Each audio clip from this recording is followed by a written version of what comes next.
Um, what I want to talk about probably steps back a little bit in spatial scale from a lot of the discussion this morning, which was very, very interesting, but with a greater focus on the urban fabric itself. But hopefully you'll see that I think there's some potential for overlap as well. We've already discussed a lot of these issues, and Michael nicely raised them all in his talk last night. But I just wanted to sort of re-emphasize some of the reasons why we might want to, what we might want to explain about past human settlement pattern. And it's all of these sorts of things. So we may want to know about the internal layout of the settlement, its form, and what that implies in terms of social interactions within that space, the sensory, experiential implications of that space. I mean, we may want to subdivide that city space, that town space, into zones and try and understand how they work as neighborhoods conceivably. We may want to think about functional differentiation between different sites or within a city. If we're thinking at a sort of slightly broader scale in terms of broader settlement patterns, settlement systems, settlement landscapes, then we're going to be asking questions such as, are there any locational strategies that people use where they place cities, where they place smaller settlements, and why? And related to that, but slightly different, and I'll come back to why there's a useful distinction to be made there, what kind of patterns of so-called repulsion and attraction you might conceive of between different kinds of human communities, and how they might manifest themselves in an archaeological record. And you'd want to be thinking about flows. You'd want to be thinking about what are the implications of a settlement landscape in terms of broader flows of ideas, people, goods across that space. What does the nucleation of people into physical places, in groups, in concentrations, what effect does that have in terms of those flows? You want to be thinking dynamically, of course, and that's one of the things that's nicely evoked in the summary document for this workshop, which is that we're talking about things that are born, die, grow, change, and that dynamic's extremely important. What we want to know about that dynamic, well, lots of things, but one important thing is the historical contingents of it, if you like.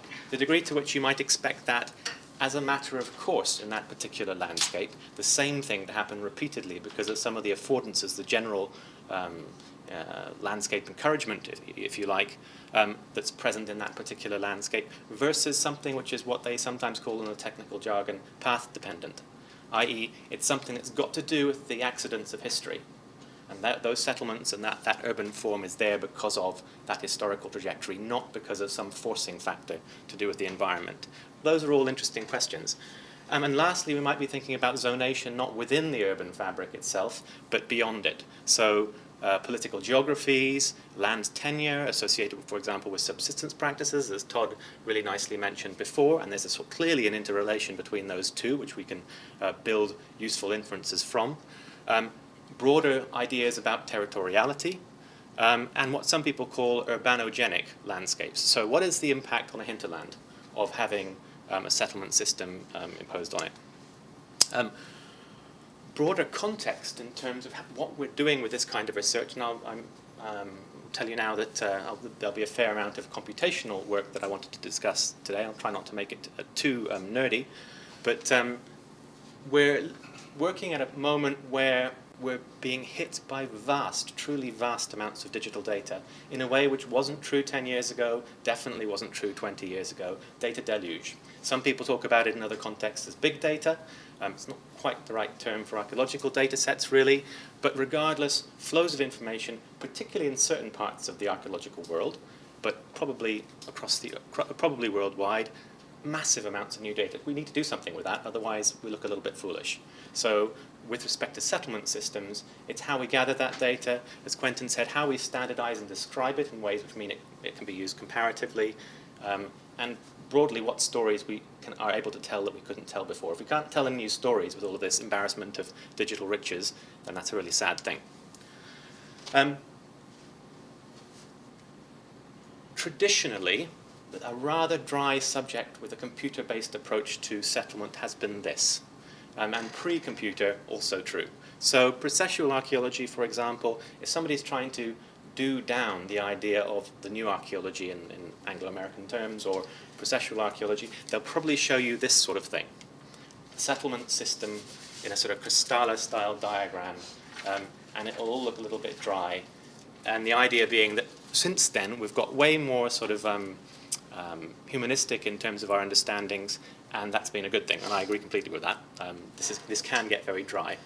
Also dry is a tradition from archaeological GIS of using environmental variables to predict site locations, often settlement locations, in something called predictive modeling for cultural resource management purposes.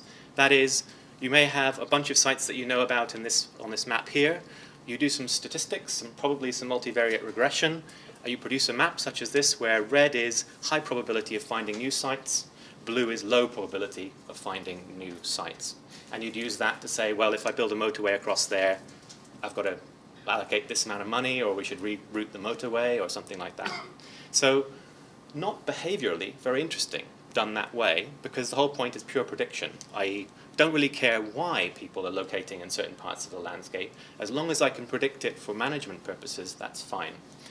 A lot of archaeologists, me included, would say, well, I'm actually very interested in the past logics, the past behavioral reasons why people might prefer one landscape over another landscape. And you can use some of these methods to get at that too. One other thing that's becoming increasingly important, maybe not the right term, but taken from journalism, you could call it adversarial modeling, is that you might want to compare one kind of historical episode with another in terms of the settlement location. And this is a bit too statistically sort of navel-gazing to get into great detail for now. But basically, if you want to compare the logic in one period, in terms of where people are placing their human communities, their settlements, to another period in the same landscape, that's a really useful thing. And I'll come back to it later as to why I think it's useful in a variety of ways. But you can play off how important is being close to agricultural land in one period versus in another period in the same landscape. That goes very much against this kind of tradition, which is take all of the sites of any period in a landscape, dump them in a melting pot, statistically speaking, come out with a pattern, and predict where sites are in general. That's kind of boring. Way more interesting in some senses is why is historical episode 1 doing something slightly different from historical episode 2 in terms of settlement locations. And you can do a lot of that statistical modeling these days, playing them one off each other in a sort of adversarial way.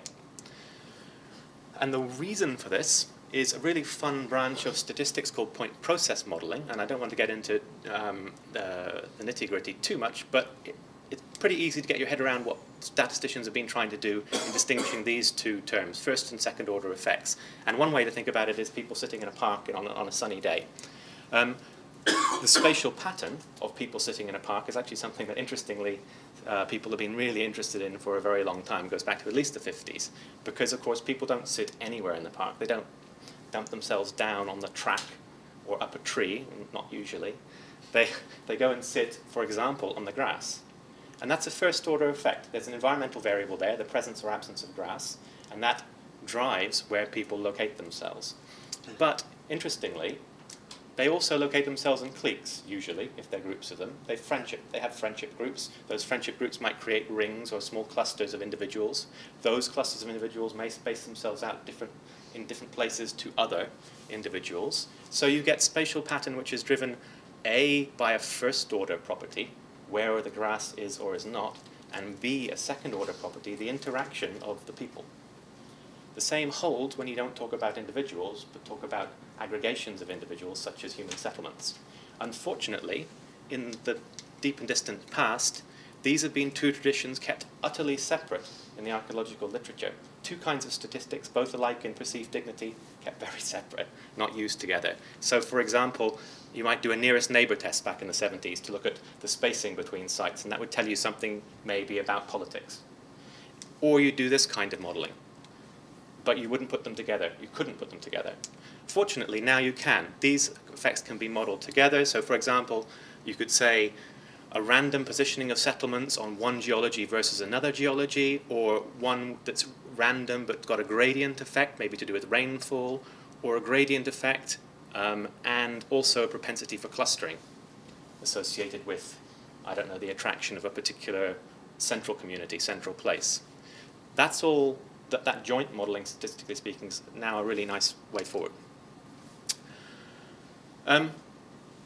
There are all sorts of other things that we might want to understand, and on Crete, there's some really powerful data sets that we can bring to bear just because of the amount of documentary evidence and other evidence from later periods. So the census data, there's a fantastic language dialect atlas for Crete that Todd first put me on to, that allows you, for example, to model how different is the dialect in one village to the village next to it. And in fact, it declines in an extremely predictable way with distance. So x-axis is distance, this is the degree of similarity, and it falls off in a really modelable way.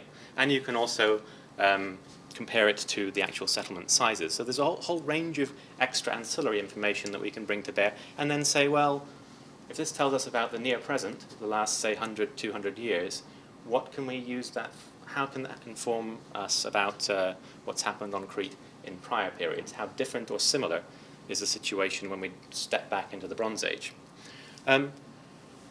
Another thing which I think is quite useful is that there are a range of models that predict in useful ways size hierarchies of settlement systems from very, very little starting information. This is a famous one amongst a very small group of people, so I won't say it's particularly famous. You obviously know this, don't you? That Histoire en mesure? No. Actually, a very good paper, so please go and have a look at it. By Rill and Wilson, modelling polis emergence on the Greek mainland from nothing but the locations of known sites in the geometric and archaic periods. So no size information, just the locations of the sites, but following a method that people have used, for example, to predict flows of retail across different shopping centres across the UK or elsewhere, a similar kind of model can be used to produce size hierarchies. Say which ones of those sites are going to become the major polises of the classical period. So that's quite an interesting thing to be able to predict, because we often don't have much more information than the presence or absence of sites, but we do want to think about size hierarchies. We can also further use that model to look at flows. So these central points here and these ones here are the predicted policies of the classical generation, if you like. The pink and purple flows are where the really high amounts of interaction are supposed to be happening. So these models are really useful for talking about hierarchy and flow. So that's a good thing. There's been an awful lot of work with networks of various sorts in the last 5-10 years, in fact, and Carl's done an awful lot of really good work with colleagues modelling settlement patterns in this respect, stepping back a little bit in scale and looking at the Aegean as a sort of broader settlement system as well, and where you might get larger or smaller sites emerging for various reasons, and what happens when you start knocking out central nodes such as, for example, Thera. There's also been, interestingly, a lot of work by Bjorn Menzies and Jason Orr on settlement hierarchies and settlement flows across a fabulous landscape in northern Syria, a landscape where in old aerial photos you've got not just the tell sites that you can pick up, but also the holloways between those tell sites, giving you that kind of network. The white lines there actually mapped real, empirically observable, archaeologically observable holloways between those sites, but you can produce computational models which anticipates how many people, how many cattle might flow across those holloways. And of course that allows you to juxtapose the size of the holloways, the depth of the holloways, in empirically observable terms with what you might get out of a computer model. So all really fun stuff. And of course, in some parts of the Eastern Mediterranean Near East, we've got the textually documented routes that we can consider as well. The same kind of, although I'm not going to really emphasize it too much today, the same kinds of computational models are applicable at smaller scales, and there are a variety of people who have done this. Mark Altawil is one, looking at places like Kirkenes, Dag, where you've got a street system preserved by recovered by geophysical prospection, so not even excavated, just recovered by geophysical prospection, but to a sufficient level of detail that you can use a simulation to model visitor flows, pedestrian flows around that city. Likewise, you don't need to do it in terms of individual agents. You can just, as has been mentioned by Clary and Quentin, you could use a space syntax approach just to look at higher or lower order hierarchies of street systems within an urban grid. I'll come back to that a little bit later when talking about settlement systems, but I'd like you just to hold in your mind that there's no scalar reason why you can't apply the same sorts of approaches that I'll talk about later in terms of settlement landscapes to the within city dynamics as well. No real reason at all. I'm quite interested in the routes between settlements, and I'll come back to those in a bit. I think there's lots and lots of potential to model those with reference to the settlements themselves. But one thing just to bear in mind is that they're not simple entities. When people have talked about networks recently in archaeology, with some honourable exceptions, some of them in this room, they've normally been a little bit too maybe simplistic in terms of just assuming we can talk about a connection or not a connection between two societies, or a connection between one site and another site in terms of trade, and it's a simple thing, and it's just a yes or a no, and then we can go on from there. Of course not. There are degrees of connection, interrelationship. Those connections can be contextual, multi-purpose, multimodal in the sense that they can involve different transport modes, rivers, terrestrial travel, sailing, all of that sort of thing, and you could choose one versus the other. They can be directed, they can be connected in one way and not the other. All of those things are important when thinking about interactions over a real-world grounded system of transportation. This is sort of you may have come across them in the literature, least cost paths. They're an approach, a computational modeling approach that's been common for about 20 years in archaeology for modeling routes between sites. So GIS-based, Geographic Information Systems-based approach to modeling routes. So for example, this is a llama caravan across the Peruvian Andes, and it's been modeled by the computer in terms of the actual routes. And there's a lot of thinking that needs to go into that kind of modeling, and people have thought about it a lot in terms of, for example, how you fit in the different energetic cost or time cost of moving across terrain of different steepness, or whether it's easier to cross a contour or go up the hill versus down the hill.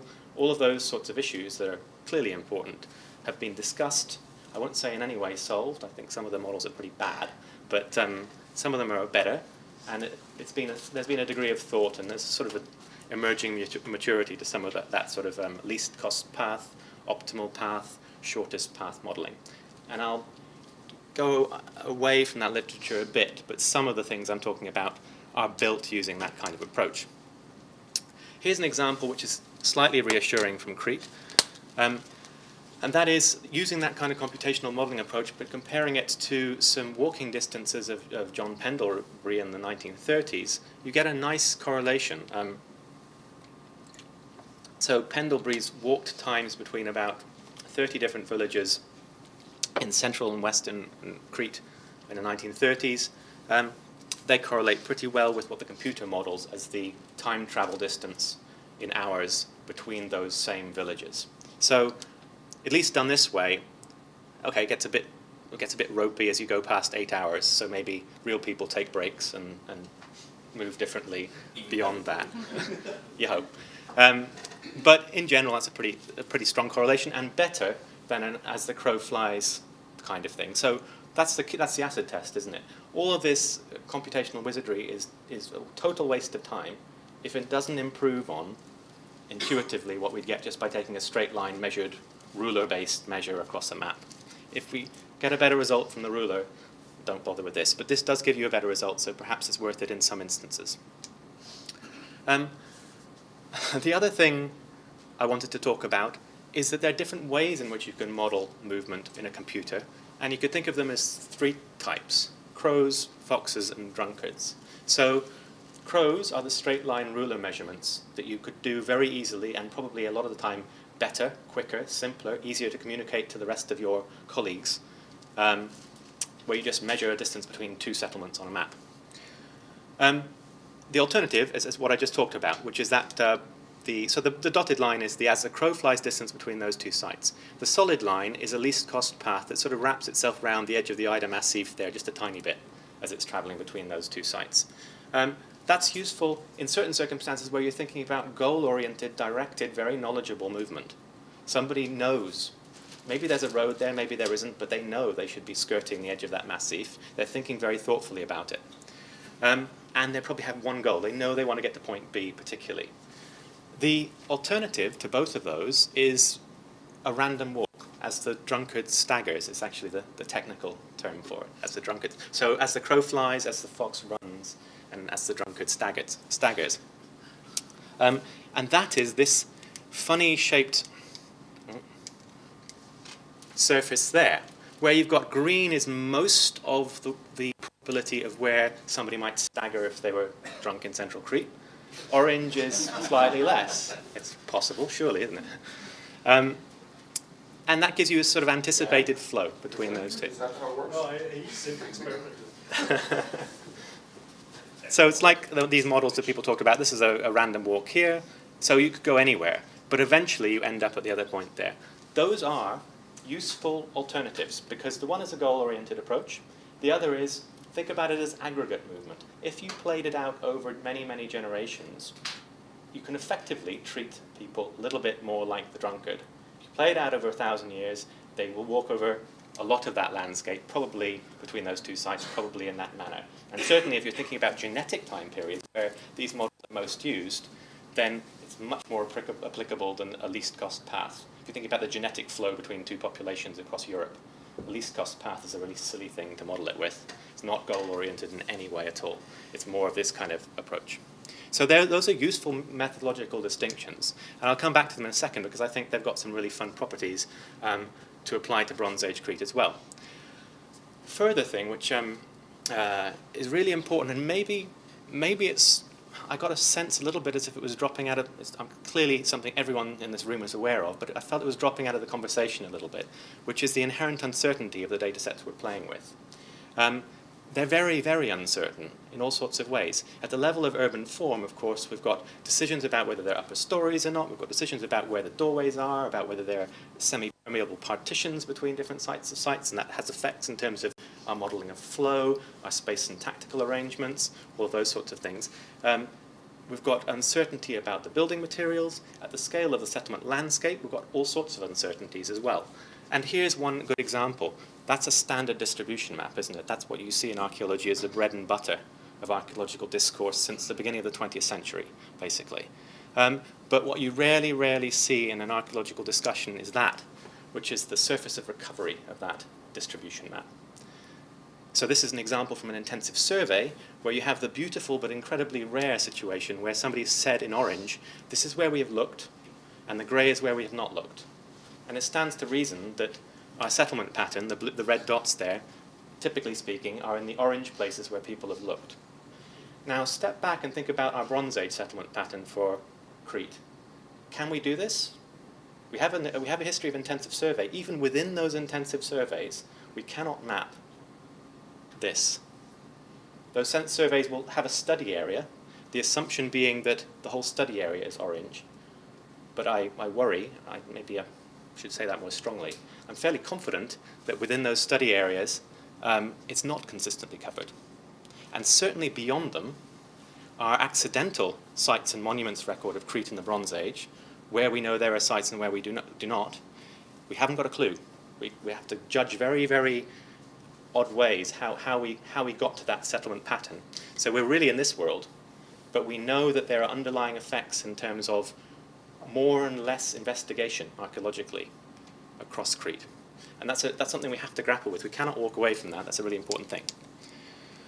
And it gets more true if we cross national boundaries. So when we're thinking about Aegean scale comparisons, for example, in the Bronze Age, this is a great example of, very quickly, of metal finds from the Bronze Age in the Low Countries and eastern Britain. And so metal-using cultures in the Bronze Age, they should roughly have the same amount, both incredibly dense metal-using cultures in this phase, 10 times the density of metal finds from that period in Britain than in the Netherlands and Belgium. And that's purely to do with modern archaeological recovery. So trying to do something across Turkey and Greece, for example, in terms of settlement pattern modeling, very difficult, crossing national boundaries, or Turkey, Greece, and Bulgaria, very tricky. Lastly, in terms of slightly scarce stories, is that we have chronological issues, of course. Most of our settlement data sets are basically the build-up of knowledge from the level of the artifact up, maybe with a few radiocarbon dates. But this is probably the kind of narrative that an artifact specialist will give you. Carl is such a specialist. In some instances, he may be able to give you something better than this, but most people will be giving you that sort of hedged bet about pottery in Crete in the Bronze Age, particularly the coarse wares. But there's sort of possibly one phase, probably one phase, not sure, but maybe overlapping with the other. That's a really difficult thing to compute, isn't it? Once we turn that into a data set, and we're talking about data sets now, that's really difficult to share. And when we step it up and say 10,000 artifacts of this kind, narrated in this way, is there a presence or absence of this site in this phase? How big is it? Very difficult to do. That's our aggregate data, and that's what we compare. There are ways you can do it. I don't necessarily think this is the best way to go, but I've tried it.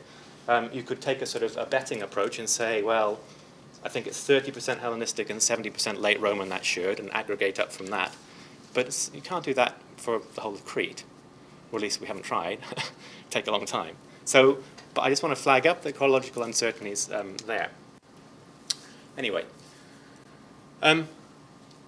so moving on quickly, I think there are ways around this. Here's an attempt that I've made to model some settlement patterns in the presence of uncertainty. You've got the Bronze Age sites of Crete here, with the sort of major palatial centres and a few others that are probably large centres.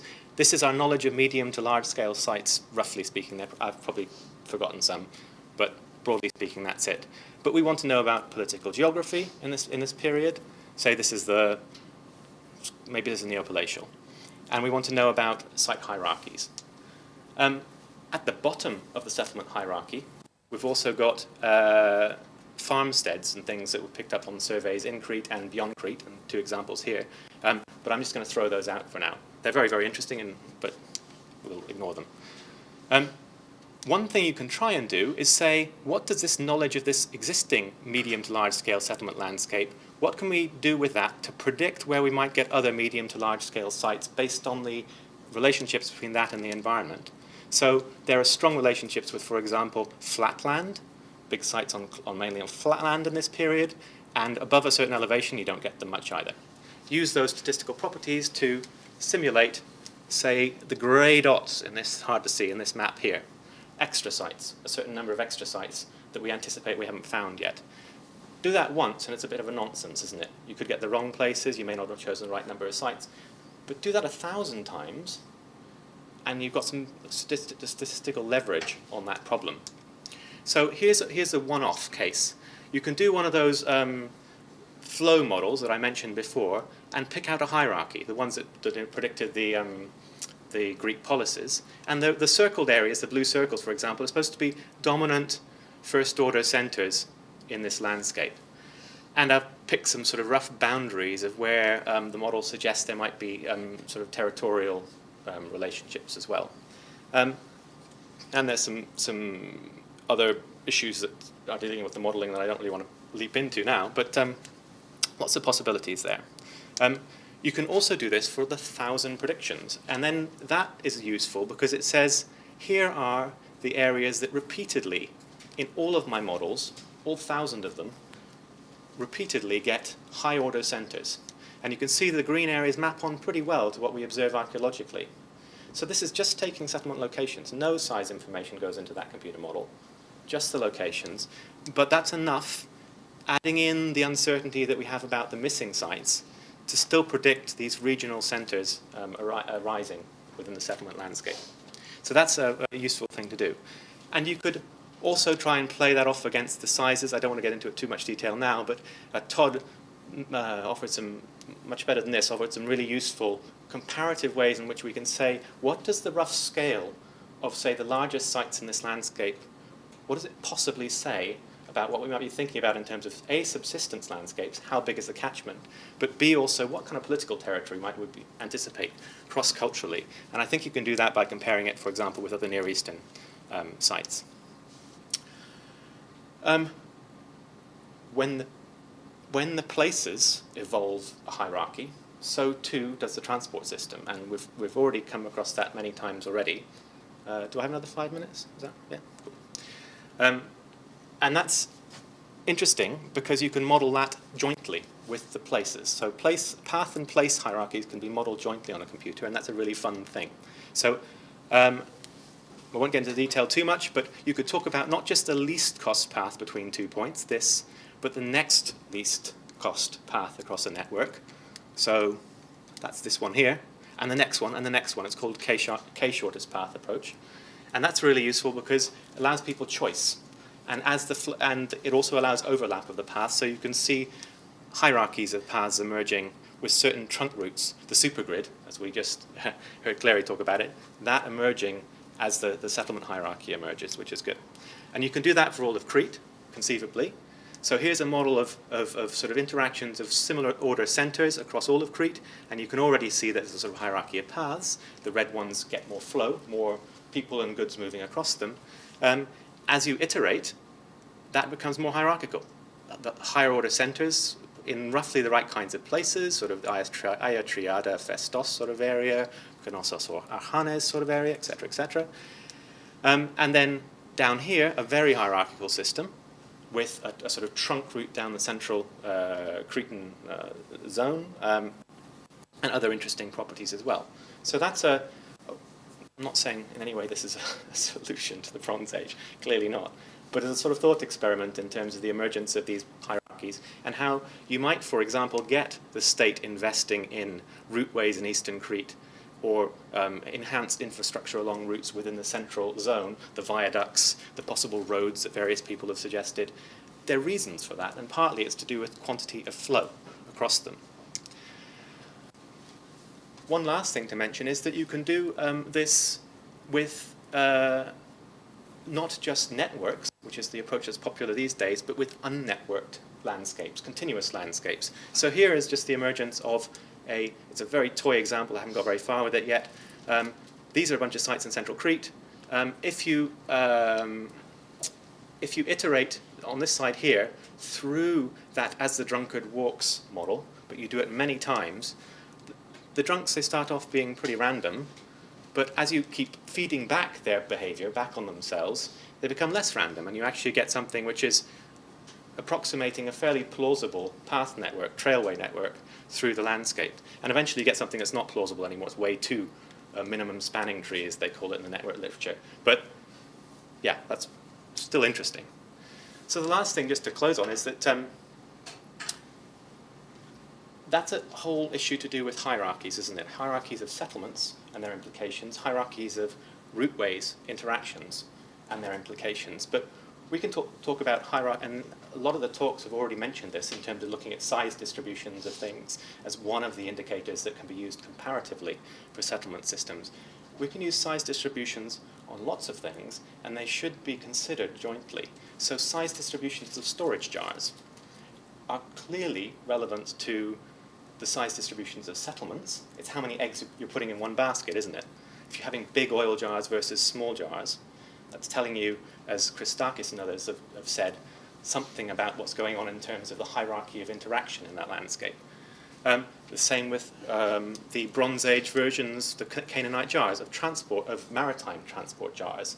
Big ones, all the oil in one basket versus little ones, lots and lots of replication. So you can, if we pull out the artifact data, we can play with the same sorts of issues. And I think there's lots of possibilities of both the Aegean scale and the Mediterranean scale for that. And I played around a little bit with it with the shapes of amphoras, mainly in later periods, but also going back earlier. And it maps on quite well to some macroeconomic patterns of interaction that we get in the broader scale of the Mediterranean.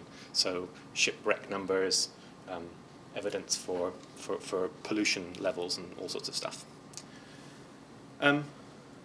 Yeah, and lastly, I think that you can play with some of the data sets we already have for Crete by comparing things like, do you get that effect that Louis Betancourt and others have talked about, of a sort of massive super investment in cities, super innovations, greater stylistic diversity than we'd expect just by sheer sample size at the biggest centres? And I think there's a suggestion that you do in things like the very, very elaborate frescoes that we get in this period, the ones that are in relief carving. They're just so much more abundant at Knossos than we would otherwise expect. And also things like these decorated stone vessels, so much more abundant. Clearly a style that people have argued quite rightly might be Knossian driven. So I think there's some potentials there at the artifact scale. So yeah, thanks very much.